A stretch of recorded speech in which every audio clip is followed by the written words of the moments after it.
नमस्कार. मी अरविंद आठले. गेले 2 व्हिडिओ आपण म्हासुर्ली या खेडेगावावर बघितलेले आहेत.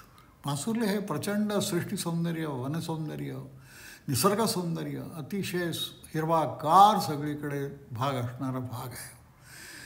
मी तर अत्यंत फॅन आहे याचा. लहानपासून माझं सगळे 70-75 वर्षे या भागामध्ये गेलेली आहेत. लहानपणे आम्ही कोल्हापूरला राहायचो. माझा जन्म कोल्हापूरचा आणि या ठिकाणी आमची शेती होती आणि आमच्या गेल्या कित्येक पिढ्या या ठिकाणी राहत आहेत. जवळपास 400 वर्षापूर्वीचं आमचं घर आजही मजबूत स्थितीत या ठिकाणी आहे आणि त्यामुळे या भागाचं प्रचंड प्रेमही मला आहे. हा भागात लंगोटी नेसायलाही पैसे नसणारी माणसे इतकी पॉवर्टी मी बघितलेली आहे आणि आज या भागात लोक गाड्या उडवतात, मोटरसायकल्सवर तरुण लोक फिरत आहेत. आता हे आपण या कडवे गावात आलेलो आहोत. आजूबाजूचं सौंदर्य तुम्ही आत्तापर्यंत बघितलं. मी काही या बोलण्याच्या नादात ते सगळं सांगायचं विसरलो, पण तुम्ही बघितलेलं आहे. तर ह्या गावातून प्रदेश हे पहा, या ठिकाणी साऱ्या झोपड्या होत्या पूर्वी, पण आता सिमेंट कॉन्क्रीटची छान घरं झालेली आहेत. आणि ह्या डोंगरांकडे आपण चाललेलो आहोत. दोन्ही बाजूला उसाची शेतं आहेत, भरपूर मोठमोठी झाडी आहेत आणि थोड्या अंतरावर छोट्या छोट्या वाड्या पसरलेल्या आहेत. मग ती झापाची वाडी असो, कडवं असो, कोनोली असो, बाविली असो, ह्या सगळी छोटी छोटी गावं आहेत. एक 10-20 घरं झाली की वाडी. आणि हे सगळं पाहताना मन हरपून जातं, फार हरपून जातं. अतिशय सुंदर असा निसर्ग या ठिकाणी तुम्हाला पाहायला मिळतो. तर अशा प्रकारे आपण आता चाललो आहोत या धामणी प्रकल्पाकडे. धामणी हे अतिशय सुंदर असा प्रकल्प सरकारने हातात घेतलेला आहे. खरं म्हणजे 1996 साली त्या प्रकल्पाला मंजुरी मिळाली होती, पण तो पुढे वाढत त्याची मुदत, पैसा नाही, अमुक नाही, तमुक नाही, कुठल्या ना कुठल्या कारणामुळे तो पुढे ढकलत गेला. पण आता गेले काही वर्ष तो अत्यंत सुचारू रूपानं चालू आहे. आणि ह्या सगळ्या भागाचं मुळातच असलेलं नंदनवन आता आणखीन नंदनवन होईल. मला कोकणापेक्षाही सुद्धा हा भाग अतिशय आवडतो. हा धामणी प्रकल्प म्हणजे चारी बाजूनी मोठ्या डोंगर दऱ्या आहेत. हे पाहता, हे या धरणाचं काम आपण दिसतंय आपल्याला.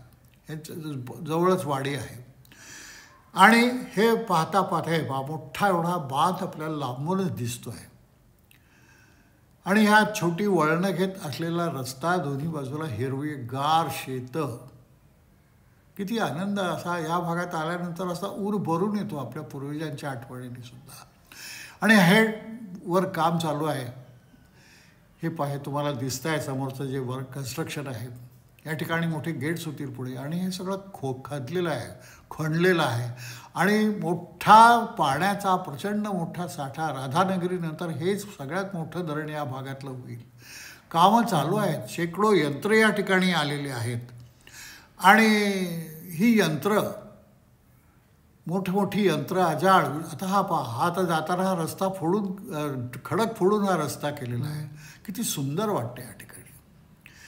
हे जे आपण जातो आहोत, अत्यंत आनंददायक असा हा प्रवास आहे. खरं म्हणजे सगळे म्हणून आम्ही 20-25-30 किलोमीटर फिरलो असू या ह्याच्यामध्ये, पण आनंद देणारा हा प्रवास. आता हा रस्ता मानबेटकडे चाललेला आहे. हे मनबेट या भागातलं उंच ठिकाण आहे आणि वरून हे दृश्य दिसतंय आपल्याला. पहा, केवढे मोठी कामं चालू असतील, तुम्हाला कल्पना येऊ शकते या ठिकाणी. आणि हे सगळं बांधलेलं आहे व्ही शेपमध्ये. सगळीकडचे बाकीचे डोंगर आहेत आणि मध्ये व्ही शेपमध्ये पाणी खाली निचरा करण्यासाठी हे बांधण्यात येत आहे. छोट्या छोट्या वाड्या लांबूनही इतक्या मोठ्या छान दिसत आहेत. रस्ते असे सापासारखे वळण घेत अतिशय सुंदर रस्ते या भागात आहेत. मला मोठं आश्चर्य वाटतं. नुकताच आम्ही नवनाथांचा प्रवास बराचसा मराठवाड्यात केला. अगदी मोठ्या शहरातसुद्धा चांगले रस्ते नाहीत, पण या खेड्यापाड्यात इतके चांगले रस्ते आहेत. याचं मला मोठं आश्चर्य वाटतं. म्हणजे या भागाचे जे काही लोकप्रतिनिधी असतील त्यांचं केवढं कौतुक करावं याविषयी काही माझ्या मनात शंका नाही. खूप चांगलं काम त्यांनी केलेलं आहे आणि त्याची दाद आपण दिलीच पाहिजे. हा सगळा कॅचमेंट एरिया आपल्याला पुढे जाऊन आता दिसतो आहे. हे पहा, सगळं जंगल, दाट जंगल, हिरवंगार, पाहावं तिकडे डोळे सुखावतात. हे सगळं खाली बांधकामाचं दिसत आहे तुम्हाला. केवढं प्रचंड पाणलोट क्षेत्र या ठिकाणी तयार होणार आहे याचा तुम्हाला साधारणपणे अंदाज येईल. हे मी मुद्दामाचा गोल सगळा भाग तुम्हाला दाखवतोय. चारी बाजूला मोठमोठ्या टेकड्या आहेत आणि सगळं पाणी मध्ये साठून राहणार आहे. मला ह्या लोकांचं मोठं कौतुक वाटतं ज्यांच्या डोक्यात अशा प्रकारच्या योजना येत असतील. सगळीकडे खणणं चालू आहे, यंत्राची कामं चालू आहेत. आजूबाजूला छान वस्ती या लोकांची केलेली आहे. जे कामं करतायत त्या लोकांची वस्ती आजूबाजूला, त्यांच्या क्वार्टर्स वगैरे सगळ्या आहेत. आणि ही समोर दिसते आहे हा किल्चा, सगळ्यात या भागातला सगळ्यात मोठा उंच असा ठिकाण. पूर्वी मुसलमान बादशाह या ठिकाणी राहत होता असं मी ऐकलं पाहिजे लहानपणी. आता सध्या तिथे काय आहे मला कल्पना नाही. पण ह्या भागात बरीच मोठी मुस्लिम वस्ती, जवळपास 30-35% तरी कमीत कमी मुस्लिम वस्ती या या सगळ्या प्रदेशात आहे. दाट जंगल, दोन्हीकडून पहा किती सुंदर झाडं आहेत. निसर्गाची उधळण आहे हो. हिरव्या रंगाच्या वेगवेगळ्या शेड्स याची उधळण. आणि छान आपला प्रवास, आजूबाजूचं सौंदर्य पीत डोळ्यांनी पितोय आपण हे सौंदर्य. आणि हे पीत आपण पुढे चाललो आहोत. फार सुंदर वर्णन मला आहेत आहे. पुन्हा हा सगळा प्रदेश आपल्याला कॅचमेंट एरिया सगळा दिसतोय. हे पहा सगळं खणलेलं आहे सगळीकडे. मोठमोठी यंत्रांचा केवढा इथे जगडव्याळ असा व्याप असेल या ठिकाणी. ज्यांच्या कोणाच्या डोक्यात ही योजना असेल त्यांचं खरोखरच कौतुक केलंच पाहिजे. कारण प्रचंड अशा मोठ्या लोकसंख्येचं मोठं काम ते करणार आहेत. पुन्हा हे आपल्याला खडक फोडून जो रस्ता केलेला आहे तिकडे आता आपण चाललो आहोत. खूप मजा वाटते हो. एकदा या भागात या तुम्ही. हे इतकं सुंदर भाग आहे. मी तुम्हाला मगाशी सांगते कोकणापेक्षा सुद्धा हा भाग मला अतिशय आवडतो. एक तर माझं बालपण गेलं. माझ्या रक्तात या भागातली माती आहे.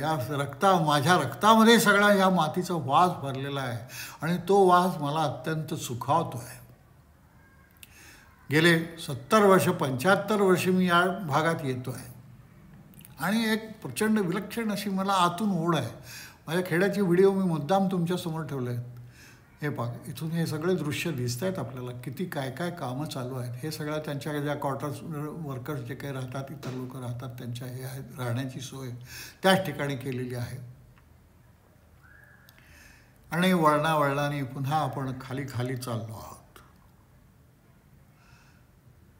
अत्यंत सुंदर असं चित्रण हे झालं आहे अशी मला खात्री आहे. तुम्हाला आवडेल. गेले 2 व्हिडिओ तुम्ही अत्यंत प्रेमाने बघितले.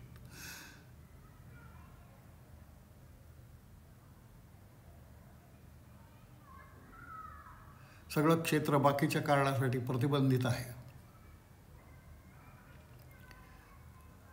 प्रचंड खणून ठेवलेलं आहे सगळीकडे. आतलं विरकामं त्या ठिकाणी पाणी भरलं पाहिजे पूर्णपणे. इतके मोठा एरिया आहे पहा खाली पूर्ण. बघा तुम्ही. म्हणजे मला ह्या शब्दात सगळं वर्णन नाही माझ्याच्याने होत आहे चांगलं. मला ते करता येत नाही. तेवढा काय मी शब्दप्रभू नाही आहे. परंतु जे आतून माझ्या फिलिंग आहेत त्या मी तुमच्यासमोर ठेवण्याचा प्रयत्न करतो आहे. किती सुंदर निसर्ग पहा तुम्ही. आता हळूहळू सूर्यास्त होत आहे. हळूहळू अंधार पडेल आणि लोकांच्या जीवनामध्ये उजेड पेटवण्याचं काम हा प्रकल्प करणार आहे.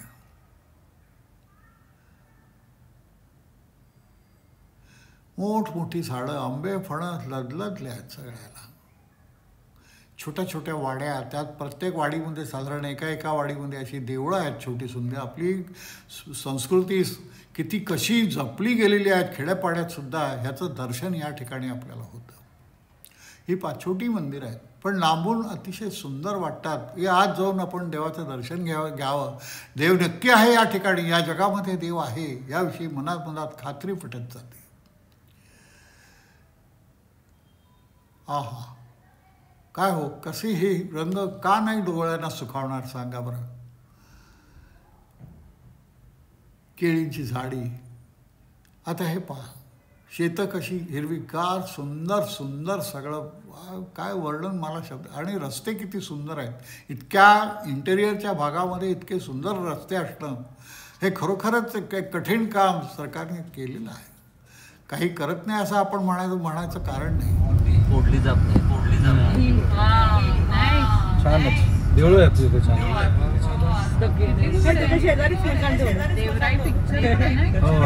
या सगळ्या भागाला देवराई म्हणतात. राखीव जंगल असतं सगळ्या प्रकारच्या वनस्पती या ठिकाणी.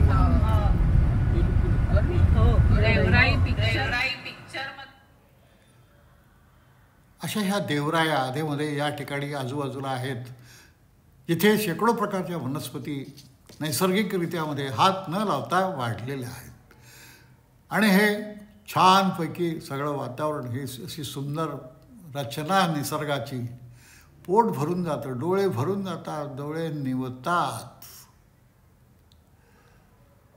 आकाशाकडे पहा, काय एक सुंदर. अहो निसर्गात किती सुंदरता आहे, किती आनंद आहे ह्या निसर्ग पाहण्यामध्ये.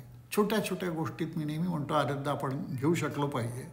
हा आनंद आपण घेतला पाहिजे. अतिशय सुंदर असं हे निसर्ग पहा. बांबूच्या बेटाच्या बेटा आहेत या ठिकाणी.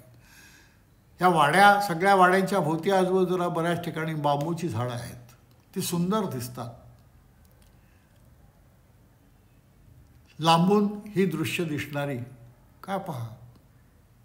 आता आपण पुन्हा या धामणीच्या मासुलीच्या नदीच्या पुलाकडे चाललो आहोत. पूर्ण आपण चक्कर मारलेले, धामणीच्या त्या बाजूने गेलो आणि या बाजूने आपण येणार. हा सगळा परिसर, या कॅचमेंट एरिया मी तुम्हाला दाखवतो आहे, सगळा परिसर धामणीचा जो आहे. धामणी जीवनदात्री आहे इथली. आणि हे पहा, ही छोट्या या खेड्यामध्ये इतकी छान छान मोठी दुकानं व्हावीत, हे केवढं आश्चर्य आहे.